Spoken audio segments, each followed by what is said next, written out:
મિત્રો સરસ મજાનો કોન્સેપ્ટ શીખીએ. વાત કરવી છે ઓન અને ઓવરની. ઝટપટ જ્ઞાનની સિરીઝમાં આપનું સ્વાગત છે. On and over. ઓન ક્યારે વાપરવું અને ઓવર ક્યારે વાપરવું. ઓનનો ઉપયોગ એપ્રોપ્રિએટ ક્યારે છે અને ઓવરનો ઉપયોગ એપ્રોપ્રિએટ ક્યારે છે. તો ઓન અને ઓવર બંનેનો અર્થ શું થાય છે? બંનેનો અર્થ થાય છે ની ઉપર, ની ઉપર.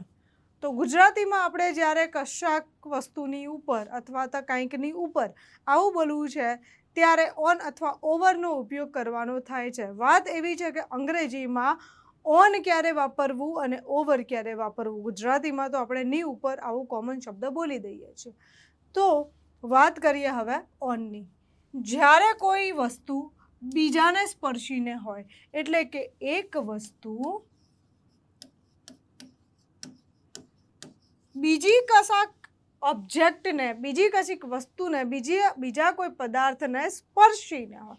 જ્યારે એક વસ્તુ બીજાને સ્પર્શીને હોય ત્યારે ઓનનો ઉપયોગ થાય છે. જેમ કે આ રિમોટ કંટ્રોલ છે અને આની ઉપર પેન છે, તો આ પેન છે એ રિમોટની સપાટીને સ્પર્શીને છે, રાઈટ? એટલે આની માટે વાપરીશું on. Okay, so pen is on the remote. Okay, એવી જ રીતે હું એવું કહું કે અમારો હાથ છે અને હાથની ઉપર પેન છે અથવા રિમોટ છે. ચાલો, હાથની ઉપર પેન છે તો ઉપર પડી છે, રાઈટ? તો on the hand, right? But હું જ્યારે એ વસ્તુને પકડું છું આવી રીતે લખવા માટે ત્યારે આપણે એને ઓન વાપરીશું નહીં, એ પણ યાદ રાખો.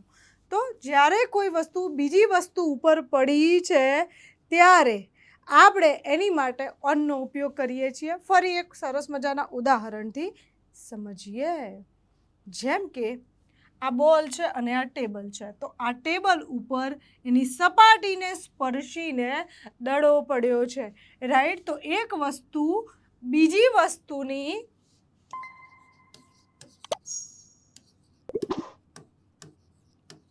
સપાટીને સ્પર્શીને હોય, સપાટીને અથવાના સરફેસને સ્પર્શીને હોય, સપાટીને સ્પર્શીને હોય ત્યારે તેની માટે આપણે શું વાપરવાનું થાય છે? ત્યારે તેની માટે આપણે છે એ ઓન વાપરવાનું થાય છે. Is it clear? જ્યારે એક વસ્તુ બીજી વસ્તુને સ્પર્શીને હોય ત્યારે ઓન વાપરવાનું છે. તો આને શું કહીશું વાક્યમાં? ધેર ઇઝ અ બોલ on the table. There is a બોલ ઓન ધ ટેબલ. સપોઝ અહીંયા કોઈ પેન પડી હોય, અહીંયા કોઈ પેન પડી હોય તો આપણે એવું કહેવાય કે there is a pen on the table. અહીંયા કોઈ રબર પડ્યું હોય, આ મારું ડ્રોઈંગ સારું નથી પણ એકચ્યુઅલી હું સમજાઈ સારું જ શકું છું. તો અહીંયા કોઈ રબર પડ્યું છે તો હું એવું કહું કે there is a rubber on the table. અહીંયા કોઈ બુક પડી છે, રાઈટ? અહીંયા કોઈ બુક પડી છે તો there is a book on the table. તો આ બુક ક્યાં છે? On the table. એટલે ક્લિયર થઈ ગયું કે જ્યારે કોઈ એક વસ્તુ બીજી વસ્તુની સપાટીને સ્પર્શીને છે સળંગ, ત્યારે એની માટે આપણે ઓન વાપરીશું. તો હવે વારો છે ઓવરનો. સો જ્યારે કોઈ વસ્તુ અન્ય વસ્તુ કે વ્યક્તિને સ્પર્શા સિવાય આવેલી હોય, રાઈટ? શું કહે છે કે જ્યારે કોઈ વસ્તુ અન્ય વસ્તુ કે વ્યક્તિને સ્પર્શા સિવાયની હોય ત્યારે એની માટે આપણે શું વાપરીશું? તો એની માટે ઓવર વાપરીશું. જો કોઈ એક વસ્તુ છે એને બીજી વસ્તુ એકદમ અડીને છે તો આપણે વાપરીશું ઓન.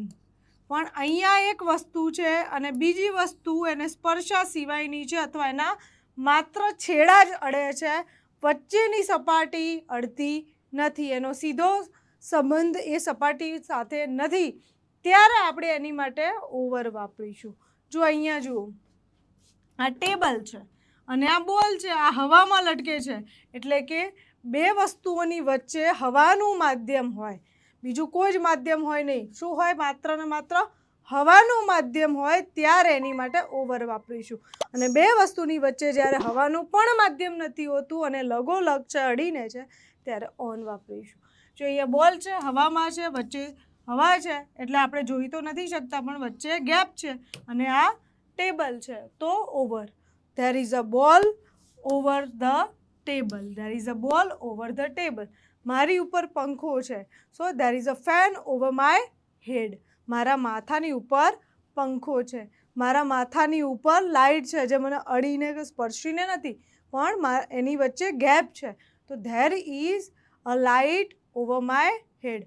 તો ઓવરનો ઉપયોગ એવો છે કે બંને વચ્ચે છે એ હવાનું આવરણ છે, બે ઓબ્જેક્ટની વચ્ચે. જ્યારે એક વસ્તુ બીજી વસ્તુને અડીને આવી છે ત્યારે એને કહેવાય છે, એની માટે વપરાય છે ઓન. છે ને ઇન્ટરેસ્ટિંગ? મજા આવી ને ફટાફટ? તો તમે મને જણાવો આ ચિત્ર પરથી કે આની માટે આ જે પુલ છે, પુલ, એની માટે ઓન વાપરી શકાય કે ઓવર વાપરી શકાય?